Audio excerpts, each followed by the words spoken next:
episode 58 of School Librarians United. I am your host, Amy Herman. This podcast is dedicated to the issues and challenges school librarians face every day. As a school librarian in my 13th year, I found myself asking the question, where is the podcast that will help me do my job? I wanted a podcast which addressed the nuts and bolts of running a successful library program. I don't claim to have the answers, but I hope that this is a platform to share resources and exchange ideas. Now is a perfect time to mention that all the ideas and opinions expressed in this podcast by myself and my interview guests are our own and do not reflect those of our school districts. When incorporating research, I always make sure to cite my sources. So whether you are a novice or a veteran school librarian, this podcast has something for you. I'd like to extend a very special welcome this week to listeners Wendy in Massachusetts, Steve in New Jersey, and Courtney in Illinois. Courtney emailed the podcast, and I'd like to share a little bit of her email with you. She says, quote, I'm a first-year Master's in Library Science student and a school librarian. I just discovered your podcast, and it's already been helpful to gain insight into how to better serve my school and students. I only get to see my students for 20 minutes each week, parentheses, junior high, 7th and 8th grade. And I would love to incorporate lessons on information literacy, but also need to allow students the time to find books. Is there any advice you have on using this time more effectively? End quote. Courtney goes on to say, quote, my principal has expressed a desire to see more lessons incorporated into library time, end quote. So this is where I just get to say, oh my, 20 minutes. Listeners, more than anything, I would really like to help Courtney with this predicament.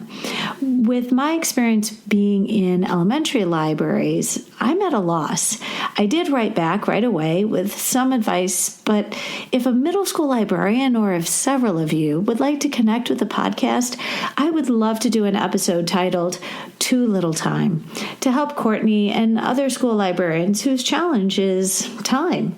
Some librarians may have heard an episode I recorded last spring titled 45 Minutes Feels Like Forever, because many of us find ourselves, especially at the end of the school year and when checkouts have come to an end, with the opposite problem, and that is too much time. So I hope you'll help us out. I welcome you and all listeners to reach out with your feedback and episode suggestions either on Facebook, Twitter, or the email address schoollibrariansunited@gmail.com. If you include a mailing address, your school address is fine. I'll be sure to send you a podcast sticker. And now for today's episode, Building Bridges with a Connected Makerspace, and my interview with Tamiko Brown. Whether your Makerspace journey is well underway or you are just dipping your toes into the test the waters, you are going to find this conversation full of ideas and fascinating perspectives on implementing Makerspace in our libraries and as an extension of our program into the classrooms and into our children's homes. I guarantee you'll also want to check out the show notes where you're going to find lots of links to everything mentioned. So whether you're driving to work or you're walking your dogs or you're making dinner or you're warming up by the fire as the snow falls, here is my conversation with Tamiko Brown.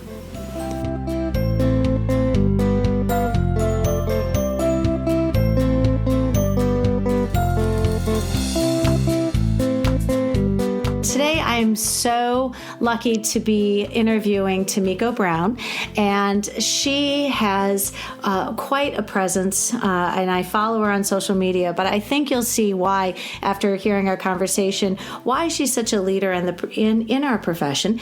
So, Tamiko, leading up to our interview, you mentioned you had to work this past Monday on Martin Luther King Day. Can you tell me what all you did on your day that so many of us were spending at home resting? Yes, well, we had a staff development day, and so as a group of elementary librarians, we met together, and my district, Clear Creek ISD, we're doing lots of different things as librarians, presenting and trying to be, leaders in the profession. And so a lot of us present nationally and statewide and locally, but we started realizing it's like we don't present to each other. And so we spent the day just presenting to each other. And so we learned a lot. And so that day, MLK Day, I spent the day presenting and sharing about podcasting, and also having a journalism club. And we also talked about starting morning announcements. And so those are all things that I do at my campus. I think that's wonderful. When we talk about our library and really showcasing all the great things that we do, what better way to do that than to sit amongst your peers who might want to emulate and follow up on a program that you've turned into a success. So we'll follow up more on the podcasting. I didn't realize you had a journalism club as well. Is that with your upper elementary students? Yes. So it's with my upper elementary students, my fourth graders and fifth graders. And so to be on the news crew, which is my broadcasting group for the morning announcements, you have to be a part of the journalism club and attend biweekly meetings. And so it just prepares them for that job. Wonderful. Are the kids coming down in the morning before their day begins? Are you broadcasting live, or do you broadcast and then air your programs later? It's a live broadcast. They get to school by 7:30, and so they practice, and we just go over the day's notes and just prep if we have any special announcements, and then we go live each day at 8. And so it's a lot of fun. Well, and giving yourself that sort of voice, you can also sneak in any announcements you happen to have about your library. And yes. Yes. If you're sort of have the inside track on getting those broadcasting the good news about your library. Yes. And it's also a really good time for the students because they are able to have a role of leadership. So we have what's called watchdog dads, and so they come in and they share, that they're there for the day and as guests. And so the students, they go through the announcements and showing them what to do. And our little birthday people, they come in, we announce their birthday, and they show them what to do. And then we have the principal and assistant principal and school counselor.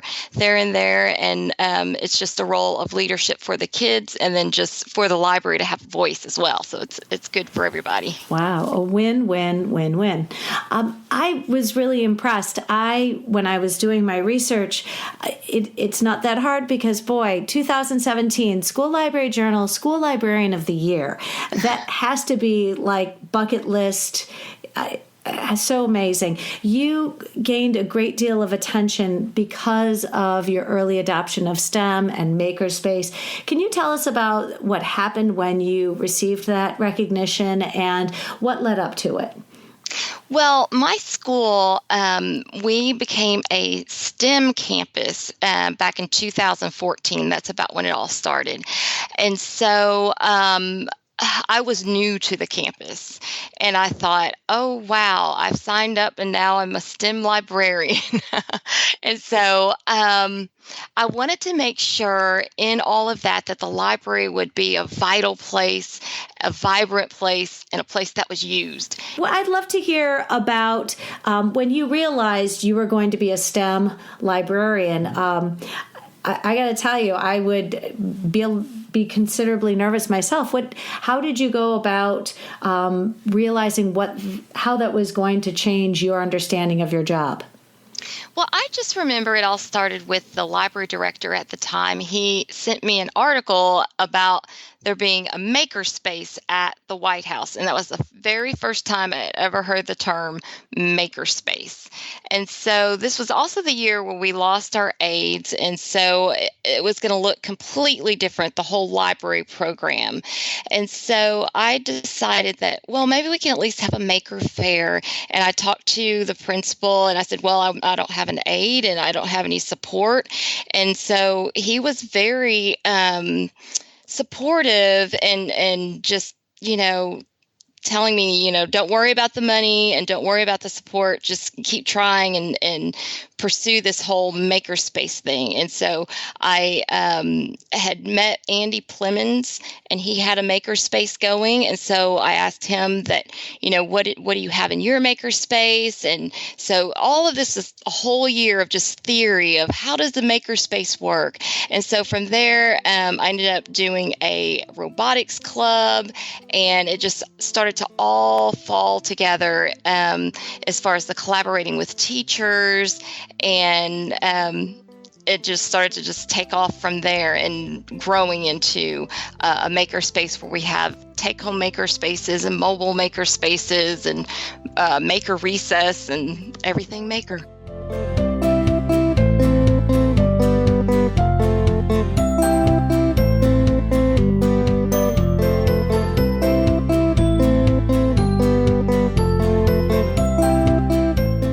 What we do as librarians is dictated by our schedule. So I'm interested to hear how you have made Makerspace work with the teaching responsibilities, the class visits that you have with your students. Well, our school has about 650 students, and I am on a bi-weekly schedule, seeing classes K through second grade every other week, and third through fifth every other week. And there are still times where I have flex times where I try to get classes in, like science classes from fourth grade or social studies from third grade, in for just makerspace collaborative lessons based on what's going on in the curriculum. So with the library lesson, I try to focus in on what's going on with the curriculum and just, special things like we have coming up, World Read Aloud Day. So that's something special we'll do. So we also have Makerspace throughout the day, in that we have Makerspace recess, and we also have at the end of the day, I cover a PL session for the teachers where they go out and plan, and then we have our Makerspace open Monday through Thursday. And so we also have the take-home makerspaces and the mobile makerspaces. The mobile makerspaces go out to the classroom. They're resource kits that they check out for a week. And so well, I guess I'm curious because it sounds like you have a hybrid a schedule, so that some of your day is structured and scheduled, and some of your day has open spaces to accommodate teachers who would like to. Do you ever go out into the classroom, or it's predominantly people coming in to work with you in your library space? You're co-teaching? It's both. If I'm ever needed in the classroom, like with the mobile makerspace, sometimes we go out and we, do our makerspaces in the classroom. It just depends on what's going on. But I will say, for all that I do, I feel like, I do a lot. And it's really, truly because my principal, he pays for, out of the school budget, a part-time makerspace aide, and so that really helps a lot. And then we've also got a campus where we have lots of parental support. So I have about 10 volunteers, and at any given time I usually have two parent volunteers in there helping. And so because of that, I'm able to do a whole lot more. Without that help, there's no way I would be able to cover all that I do. I think that parent volunteers, the interesting thing, when you bring parents into the library, it's another way for the message to go out to your PTO. When you have parents who now become invested in your library program because they volunteer there, they are now your peer advocates. They That's now right. become the reason why the larger parent community values the library, because you have somebody who will go out and share the good news about the things that are happening in the school library. And I really think for that reason alone, bringing parents in a way that you can make better use of your own time, because Right. you by allocating or designating to your parent volunteers, this frees you up in ways that you would otherwise not be able to be available. That's right, exactly. Oh, that's fantastic. Can I ask you, you presented at AASL this past November. I'm incredibly jealous. I would have loved to have been there. And I listeners, I do have not only the article from School Library Journal when you were the school librarian of 2017, I also have your AASL presentation, which you gave this past November, Building Bridges Between Makerspace and Curriculum. And I think that you've touched upon something that so many people are realizing when you have a makerspace, because this raises the question of, but how does it tie into my curriculum? And Right. and I like that you address the issue of building these relationships so that you can promote your makerspace. That's essential, and it's vital for librarians. I really believe that Charles Dickens said it best, that these are the best of times, these are the worst of times. And I would say that's so true for librarians. This is the most exciting time to be a librarian, with all that we have, the maker spaces and the whole journalism and morning announcements being done in more libraries. But it's also a very scary time where librarian jobs are going away and the aide jobs are going away even faster. And so it's really important for us to advocate for our library with library volunteers, and then also advocate for the program and showing the importance of what we do and how we can connect with what's going on in the classroom with connected maker spaces, connected to the curriculum. Well, and I know when I work with my teachers, when the question of coming up and using the makerspace has arisen, they always say, I'm going to be giving something up to come up and do that. I'm a very busy person. So I think you sort of hit the nail right on the head about giving those curricular tie-ins for your program. And when you mention advocacy, I think that you clearly have succeeded in convincing people that you should be in one building and not in multiple buildings. Right. That your time is both valued when you are teaching classes, but also have the flexibility to accommodate classes who need to come in and sign up for your space. So I think that you found a way to secure your program and protect it in your in the way that you brand what you're doing.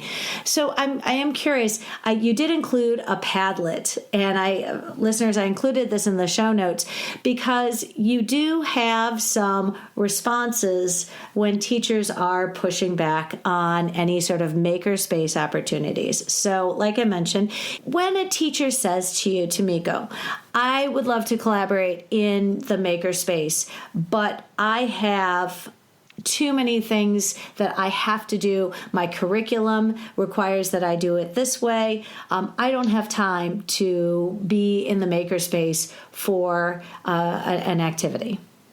Well, first I would say that time is the biggest issue people usually have of why they can't collaborate. They can't spare a minute.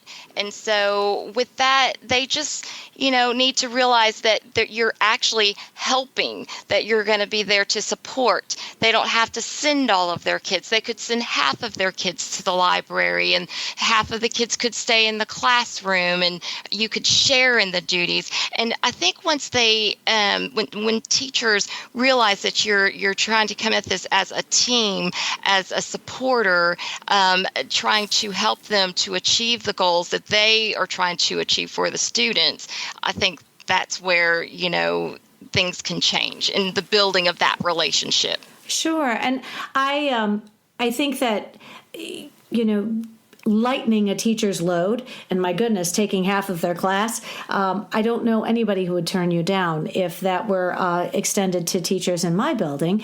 Another scenario you pose, when teachers say, I really don't know how to use the items in the Makerspace, and to be quite honest, I don't have time to give you to teach me.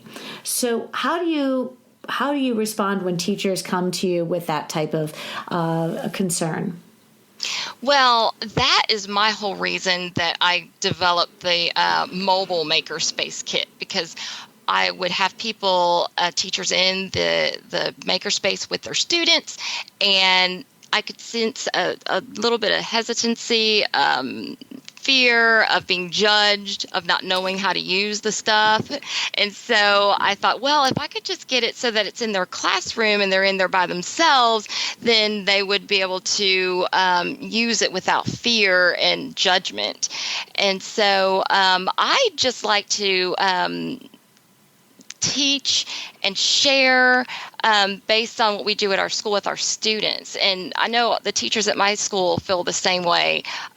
We truly believe that learning is making mistakes. If you're not making mistakes, then you're not learning. And so if we're telling kids that, then we can't, we have to feel the same way about that for ourselves. We need to give ourselves room to make mistakes. And just, yeah. I like the idea of agreeing that a teacher is going to be more comfortable in their own environment, and especially because their routines are familiar in their classroom. Take them out of the classroom and put them in a makerspace, and now the students, they're outside of the room. It now becomes, a bedlam. No, I say that only because our makerspace is next door in our library. And I'm aware, especially it happens oftentimes when I'm having my lunch and I'm sitting there going, wow, they're much louder than they would be in their classroom. And I have to imagine if you took the same activity and moved it back into their classroom, because those classroom protocols are in place, those classroom expectations and behaviors are all familiar. The kids behave differently when they're in a different space, a different learning space. And a teacher would be more likely to enjoy working on a makerspace project, especially if they knew they didn't have to finish in a certain time.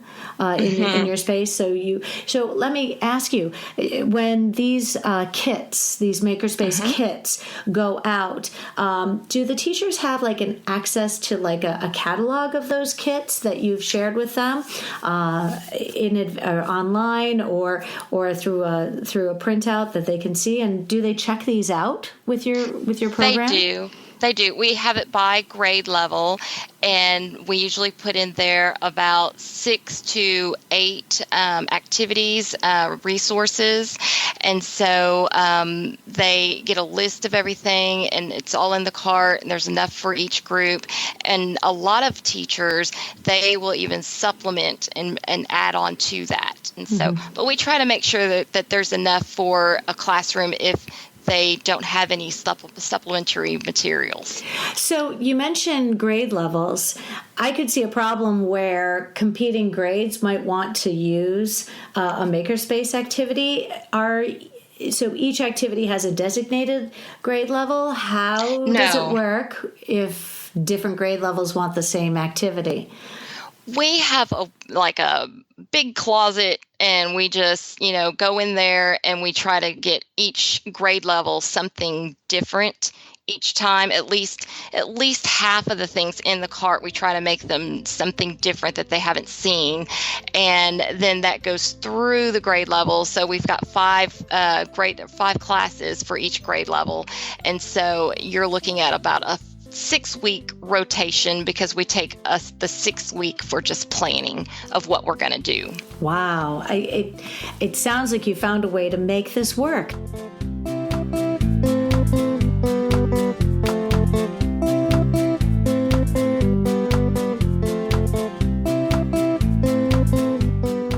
funding your Makerspace? You are in charge of spending this budget. Has it been allocated? Is it separate from your library? We use grants. And then we also have PTA funding, and then the district usually gives us a certain amount of money for Makerspace. And so, wow, I love it. I really appreciated that you made curriculum connections with your Makerspace. So you have specific suggestions for and resources for ELA, math, science, social studies, and even electives. I think that was inspired. Well, I have to first say that I did this in collaboration with 3 other librarians. And so that's why we were able to put so much stuff together.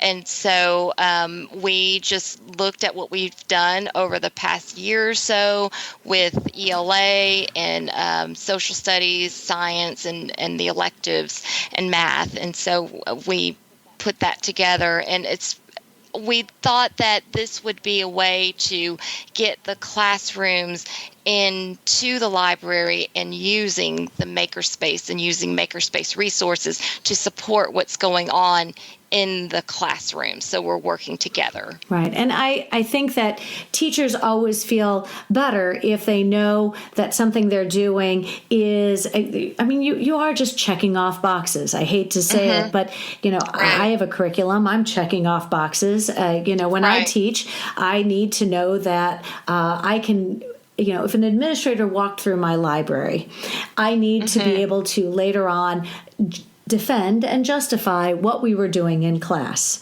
And if I can point to my curriculum, then I'm good. And the administrator also sees that what I'm doing has value.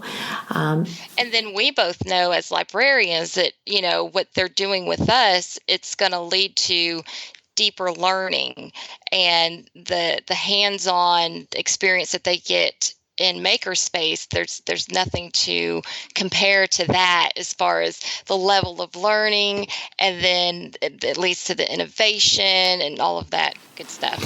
I did include an article in the show notes because in November of 2018, you wrote an article about your mobile Makerspace carts. So I really think that that program has to be growing and growing in popularity. It has, yeah. So we've added more items, and the teachers seem to really enjoy it, and the kids really enjoy it, and that's who it's really for.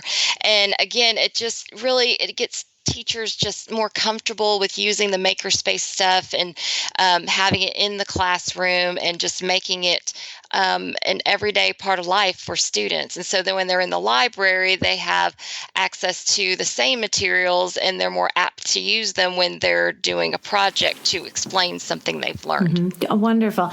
I did want to ask, student voice is so important. Have you found a way to incorporate student voice into your Makerspace program?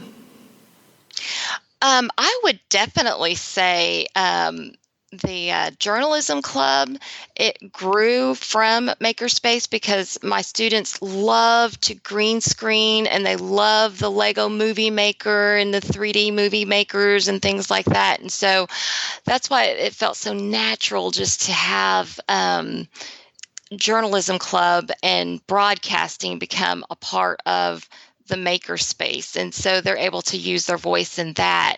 And podcasting with students, that's another way they're able to share their voice. I have a mock Newbery Book Club, and part of their job as mock Newbery participants is to podcast. And so I'm so glad you brought your podcasting. Let's I want to finish up our Makerspace. I had a couple follow-up questions, and then I'm definitely going to be asking you, pick your brain about podcasting with students and with your coworkers. One more thing, because you have take-home Makerspace kits. Yes. So not only are you sending it out into the classrooms, I understand. Did you do this in conjunction with Follett?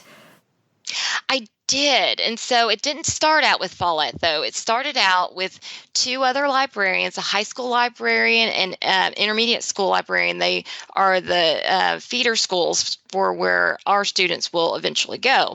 And so I came up with the idea of take-home maker spaces, and I approached them with, writing a collaborative grant together. We got the grant.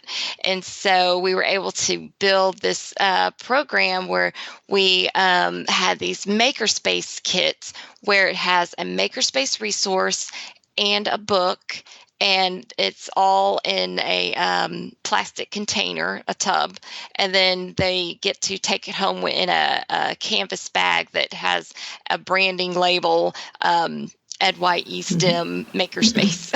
Of course. Again, let's remember who we are thankful to for making this possible. And right. I think anytime you can put your name out there and say, this is brought to you by your friendly neighborhood librarian, can you give me an idea of some of the things that are going home with your students and how long they get to keep them?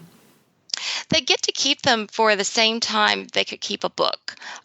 So we have Spiro, and we have, let me just say, we have techie kits, we have crafty kits, and we just have logic kind of kits. We have kits where they can do the rainbow loom. So we have one on rainbow loom bracelet making with a rainbow loom book. We have kits that have marble runs, and then there's a book about a marble run. And so Follett heard about this, and I curated a list of kits and books, and so then they created their take-home makerspace kits, which I think is really easy because then you just order it and it's just all done. Is there a link that you could also send to me about that? I would really appreciate that. I know listeners also would appreciate it. So I think it's really exciting that you have this sort of extension of the library, and you're still in the library, but you have this impact in the classrooms, in your, the Makerspace kits that go into the classrooms. You have not just your library books, but these Makerspace take-home bags, which are going home and reminding the parents of all that your program does for their students every day. I just a little caution. How challenging is it when these bags come back, these kits come back? Are you doing just sort of a quick inventory of the kits when they come back, when the students return them? And I have to imagine there is that concern that when you send multiple pieces home, that they all definitely come back. Well, we usually check through it with the student before they take it. And there's an inventory list of items and how much each item costs before they check it out.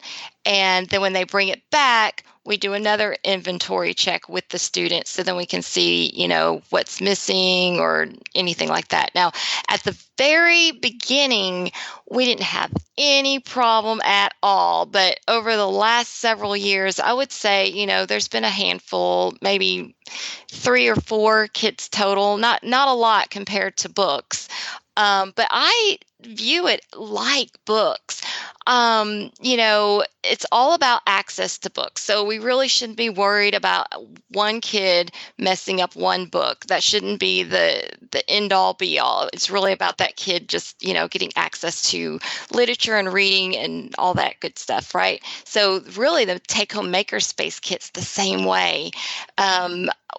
We really felt like students may not have access to these resources, these take-home makerspace kits, the resources that come inside. And so this is their one opportunity to have that washi tape and just, go to town and play. And their one opportunity to have the Buddha board at home. And so it's not a big deal. Is the Buddha board the one where you draw on with water? And then it goes away. Yes. That was one of the most distracting things we had for quite some time when my kids were little. And yes, and I think the best thing about the Buddha board is that it requires no technology, no batteries, just a little water and a paintbrush. And I think the simplicity of it, and yet it really occupied my kids for a long time.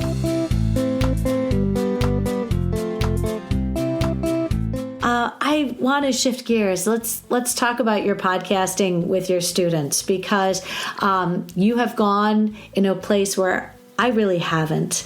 I've recorded my students before to be featured on the Children's Book Club podcast, but I have not myself recorded them for my own podcast. Tell me, how did you get started recording students? I think this is with fifth graders in your journalism program? Yes. Okay.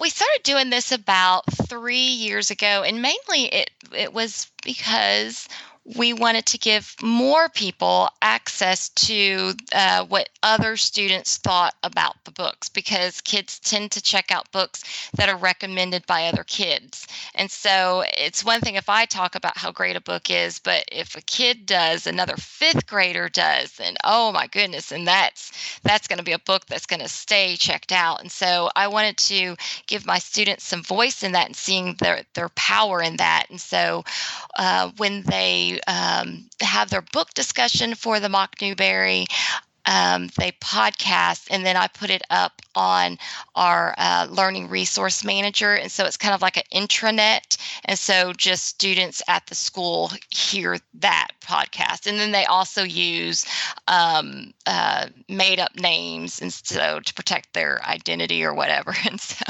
anyways, they seem to really enjoy it. I really am interested. Did you, I know the handful of students I interviewed, I did have to get permission slips. Yes. So did you do that with these students sort of at the beginning of the school year?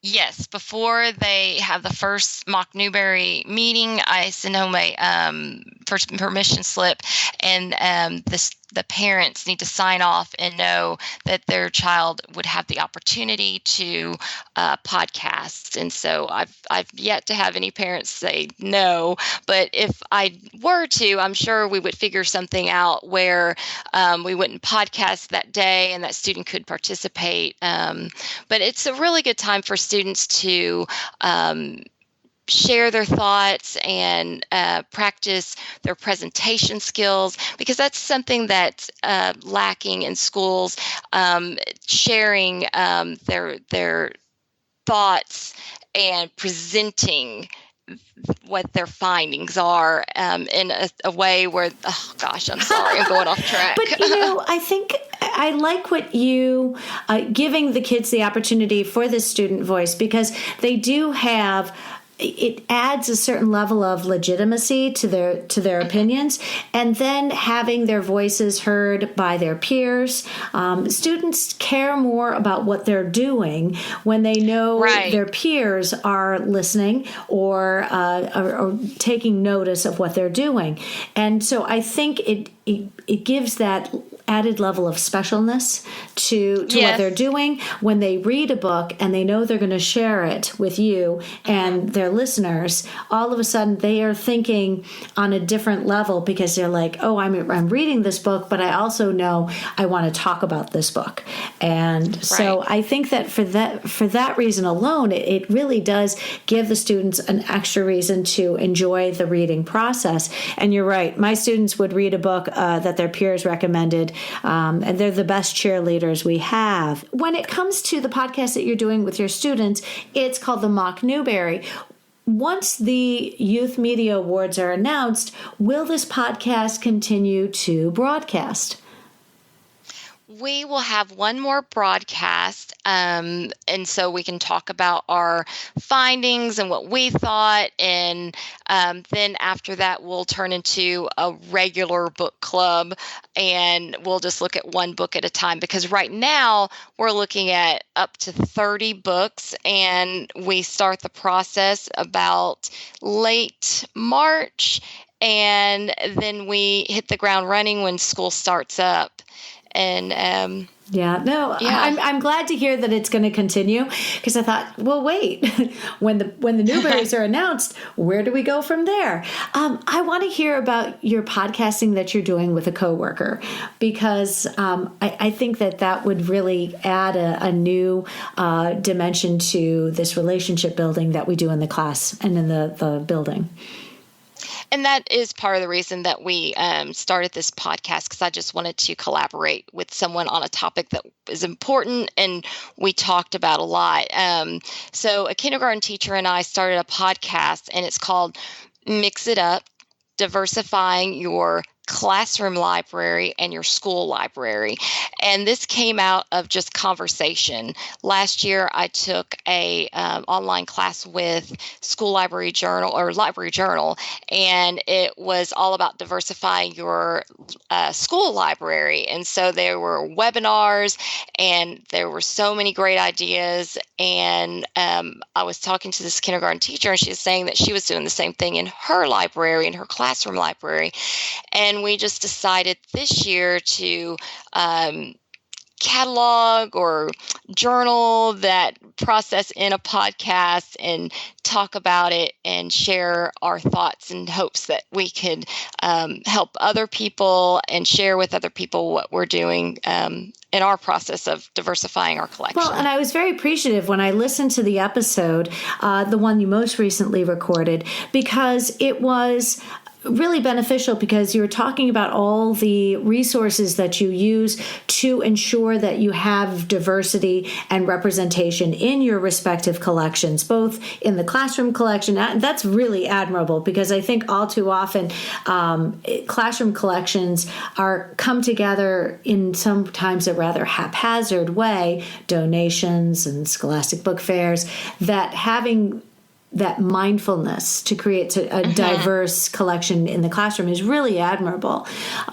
It's expected of us, but for a teacher in the classroom to be that mindful of building this collection in their own classroom. But I like that you shared out all these social media handles and websites and places to get great resources for diversifying our collections, whether it is a classroom or it's a building. And so for that reason, it really is a really beneficial episode to listen to. I'm wondering, can you give us an idea of what other topics you might have planned for future podcasts? We plan on doing a part 2 to that podcast, because we both felt like that was a starting point. Because, when you're diversifying your library, we're not just talking about race, and we're not just talking about gender. And so we want to think about outside of the box, what other groups, or who else can we make sure that we're including, that we're not thinking about. And then also, how do you collect the data on all of this to show, okay, I have diversified my collection, or the new books that are coming in, or for myself, the books that I read during story time, or for Makerspace before I start one of those. Sure. Well, lessons. And I think another aspect to that is making sure that is broadcast on your social media that you do for your library, because it is about representation and making sure that families see that you're doing what you can to make sure students see themselves in your collection. Right. I love that.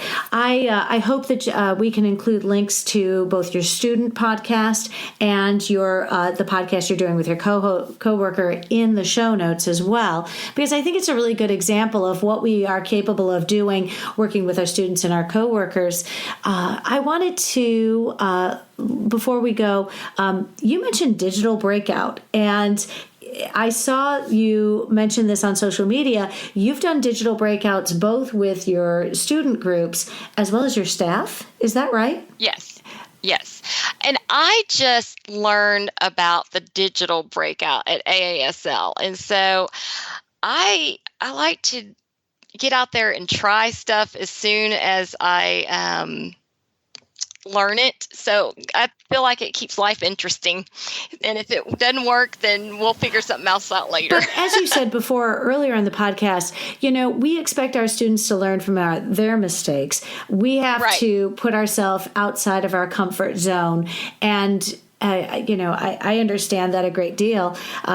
It really does push you in ways that you hadn't expected, but trying a digital breakout with your students and with your staff is certainly showing a willingness to try, and I know that it's appreciated by your students as well as your staff, because I think trying to accomplish what you did using some Google slide is not going to have nearly the impact that it would if you get that team building that happens with a digital breakout.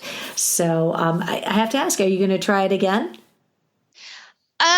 I definitely will. I'll be more comfortable even next time. But I truly believe as librarians, it's really important for us to always work outside of our comfort zone. I feel like if I'm comfortable, then something must be wrong. Sure. Well, tell us. I found you on social media, but let the listeners know where they can find you on social media, because I always get great ideas from your posts, and I think we all have something to share. So before you go, please tell us how we can follow you on social media. My handle that I try to stay consistent with is @BooksForKiddos. So my primary area where I am social media is Twitter. So you can find me on Twitter, Tamiko Brown @BooksForKiddos. And I'm trying to get better at Instagram. And on there, you will find me also @BooksForKiddos. And that's pretty much it. So. All right. Well, wonderful. Well, I appreciate you sharing all of your expertise. It really means a great deal when I can talk to another librarian, especially about an area that I really don't have that kind of depth. And so I do appreciate you sharing your time with us tonight, and I look forward to seeing all the exciting things you're going to post in the future. Well, thank you very much.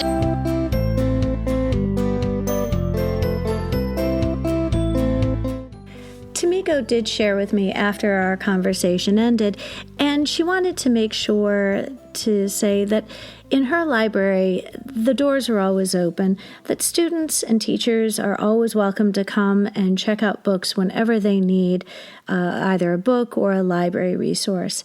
And she has also made it available during the summer and checks out books to her students over the summer. What I learned from my conversation with Tamiko is that there is so much we can do as librarians to instill in our students a love not just of reading, but of all the things our libraries make available to our students on a daily basis. I am so thankful to Tamiko for sharing all of her Makerspace experiences with us. You aren't going to want to miss visiting the show notes for this episode. There is a wealth of information and resources, including the article from the School Library Journal's 2017 School Librarian of the Year, Meet Tamiko Brown, as well as Tamiko's Makerspace blog, and this includes many full-length presentations which she has given in the past, including her presentation which she gave this past fall at AASL 2019, Building Bridges Between Makerspace and Curriculum. I also included a link to another resource, Creating Mobile Maker Education Library Programs, which was authored by Tamiko, as well as a collection which she curated for Follett Titlewave titled Makerspace and Innovation. I also have two links to podcasts. The first one was the podcast which she most recently did with her students titled Newbery Book Club, as well as the episode which she recorded with her coworker titled Mix It Up, Diversifying Your Library Collection. And you're going to want to listen to that because it is full of resources which will allow you to expand the accessibility to all sorts of resources when it comes to making your collection more representative and inclusive. Tamiko was kind enough to share with us an article which really had a profound effect on her, and that is also a School Library Journal article, which is titled School Library Support Staff, A Vital Role, Declining Numbers. And unfortunately, too many of us have experienced this firsthand, losing or having to share our support staff with other buildings in the district. I would like to thank you for listening today. If you think someone on your team or your PLC might benefit from joining our listening community, please make sure to share this episode out on social media and with your PLC. The topic of next week's episode will be Reader's Choice and my interview with Janelle Crocker. I hope you will tune in.